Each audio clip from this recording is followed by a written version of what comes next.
So this comment is in response to a conversation we were having about Federal Correction Complex Florence. And what they're talking about here is the Blue Knights, which way back in the 90s, they called themselves the Colorado Cowboys, which they got rid of that name because of this. Several cops got indicted for beating and killing an inmate. They didn't get convicted of the killing, of course, but the beatings they did get convicted of. The BOP had a group called the Cowboys for a long time, and they still have the Blue Knights. When I first got to Lompoc, they were a known gang. Like, if you had an issue with one of the cops that had the little cowboy boots, lapel pin, you would go to their shot caller. Your shot caller would go to their shot caller, just like you had a gang beef on the yard.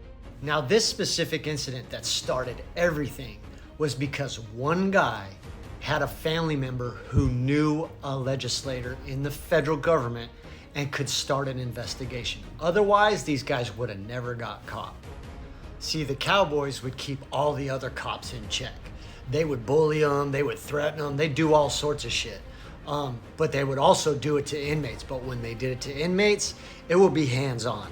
They were known to 4-point you, which is tie your hands and feet to a bed, and they would pour cold water on you, they would beat you, leave you there overnight in the shoe, and there's nothing anybody could do to help you. In the end, of course, somebody told on them, and officers and inmates testified in trial.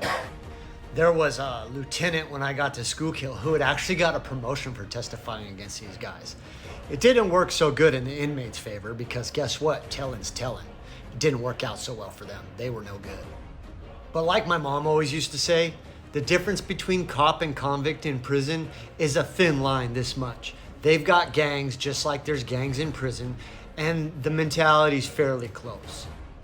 Prison is a hard place full of hard people, wearing blue and wearing khaki.